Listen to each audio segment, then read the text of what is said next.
Hey friends, it's Rochelle, and I'm here to follow up with you on what we talked about last time. So, in the last video, I walked you through an exercise that I like to do just like kind of as an alternative to the usual brain dump, because I don't know about you, but like when I write things out, usually I write them out and then I feel good and then I don't do anything about it versus an actual checklist. So by now you should have something similar to this, which is what I call an improbable list. It's a list of all the things, if you could get your way, that you would just finish. So I'm doing this for the month of July. You're probably doing it in advance of August. So just trying to figure out what you want to do.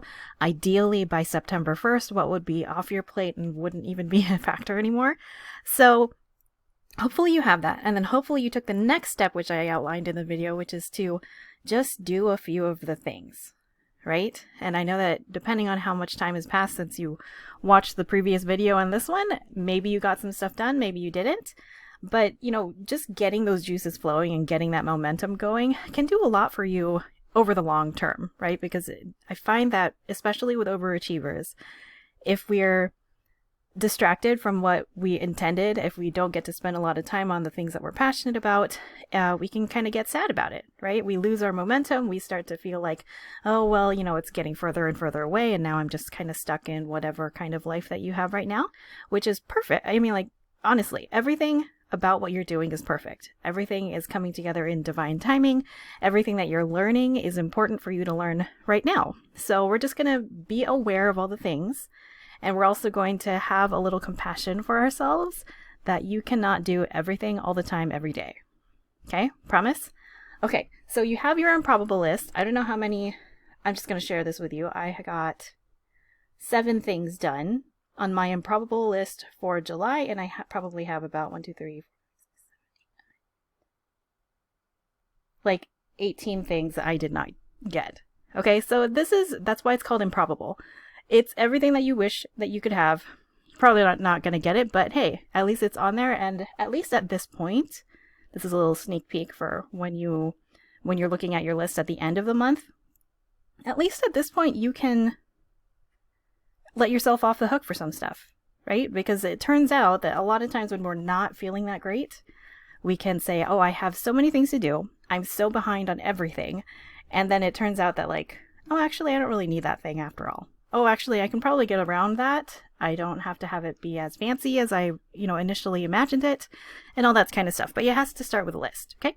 So improbable list is done. Maybe a few tasks might be done because you're like, okay, this only took a few minutes, so I'm just going to check that off. And then now what I would like to invite you to do is to focus on one thing.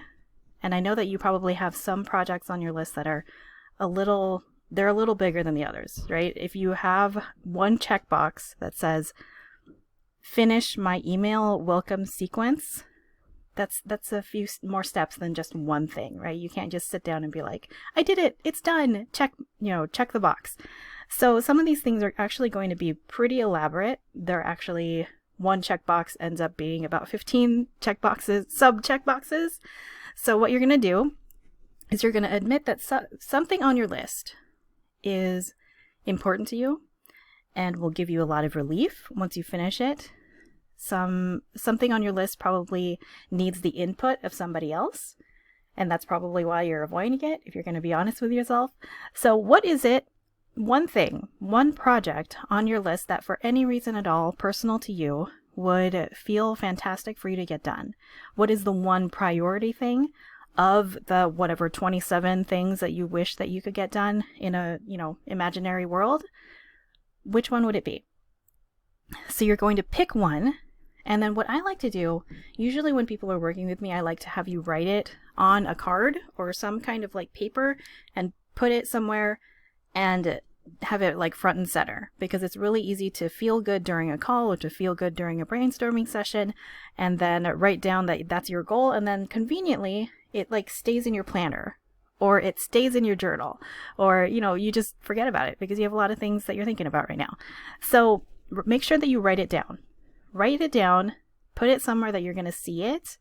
Ideally, I would say like maybe 3 spots. Okay, my current priority to get finished is this project. We'll just keep going with the welcome sequence to finish my welcome sequence. And so that way, whenever you sit down at your computer or, you start to wonder what you should be working on, you can say, well, whatever I work on has to be something that helps directly check off that one thing. Okay, the whole point is to be able to check that box off your improbable list and have it be done. So it's not one of those things like, oh yeah, I should really, you know what, I saw this ad on Instagram that was all about Instagram hashtags and how to use them. So I should probably sign up for that webinar, and I should probably invest in that course about hashtags, because that will really help me down the line, because then people who follow those hashtags will sign up for my email list and da-da-da-da-da. And like, you can see where I'm going with this, right? That has nothing to do with your project. It truly doesn't. You have to finish your email welcome sequence if that's your project. And signing up for a webinar and buying another course will not help you check off that box. Okay? So keep in mind that you have to be really specific. You have to be really honest with yourself. Pick the one project, put it like by your desk, above your bathroom sink, so that you have to look at it when you're flossing every night. You have to actual floss, not like the dance floss, but like flossing floss. And maybe put it on your home screen on your phone. Okay, so kind of overdo it just to make sure that you don't forget that that's the one thing. And yeah, just do it. And also, can I just say, like, can you celebrate that? Can you take like one day of not working on it and not beating yourself up over, not having it done already? Because we spend a lot of time doing that, don't we? Spend one day just having the Post-its up, having the index card, having the thing on your phone, and just be okay with it. Say, good job, and then insert your name here. Good job, Rochelle. You have a goal, and then you're going to do it, and it's going to be done by this month. Okay? So you have your cards up, you have your little stickies. I would recommend telling someone about it. And you don't have to have someone like have an in-depth discussion with you, because it's, I don't know, choose wisely, right? Choose the person who's just going to be like, what do you need me to do? Okay, I'm listening to your goal. Okay, I'm proud of you. You can do this. This is awesome. Choose that friend rather than the friend that you're going to tell, and then they're going to go, is that really true though? Is that really important right now? And they're going to question you. Like, those conversations are important. No doubt about that. But for this one, yeah, don't go to your super deep friend and don't let anyone talk you out of it, because you've made the decision, you've gotten to this point, and you certainly don't need people saying that maybe you should rethink it, because we've done enough thinking. No more thinking. Okay? All right. So you have your Post-its, you're going to tell someone about it. And then, by the way, if we're working together, then this is a great time to schedule your office hours appointment for this week. And then also, if you haven't already, take your bi-monthly call with me. Okay, that's what this is for. If you're stuck, then, that is my wheelhouse. I know how to get people unstuck. I know what to tell you to work on so that you can just bust past whatever this thing is that's holding you back, that's keeping you from getting things done, and we can just work on it together. Okay, so if you're working with me, then now is the time to make those appointments and talk about it. And then, final thing, I would recommend timing yourself. So the funny thing about doing things yourself, because ideally, again, with this example of the welcome sequence, ideally you would outsource that, right? You would find someone, you'd pay whatever, the $800, and you would fill out their form, and then you'd say, okay, that's done. It's going to be done in a week, and it'll be over. Okay, cool. If you're not at that point, if, for whatever reason, whether you don't have the money or you don't feel good about it, or if you don't feel confident about your ability to pick someone who will produce what you need, then obviously that's why you're here, right? You're going to do it on your own. You've decided that it's worth spending the time that it will take you to finish it, and to work with a business coach to finish it, hopefully. And then, that's when the product will be done. But the thing is that the trade-off with that is the time.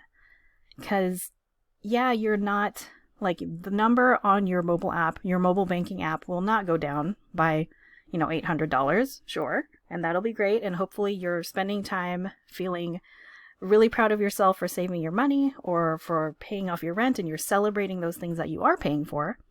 But at the same time, you're also going to be using a lot of your own private, personal time and brain power and mental bandwidth and all of that stuff to get this thing done. So just to be aware of it, not to beat yourself up, of course, but just to be aware of it, I recommend timing yourself. So you can use, you can just like do it old school with looking at the time, working on your thing, and then writing down the time that you stop. I personally use the timer called Toggl, Toggl, and I use that for like my own stuff, for clients. So you just start it, and then you make sure that you're working only on that one project. And then when you take a break, you know, when you have a call, when you look at your phone, when you have to go to the bathroom, when you need to refill your coffee or your water, then you stop the timer, you do your thing, and then you come back and then you start the timer again. I know that it seems silly for me to explain how to use a timer, but that's actually how it works. This is not just one of those like, oh, I'm going to spend Tuesday morning working on it, and then you find yourself at like 1 p.m. going, how come it's not finished?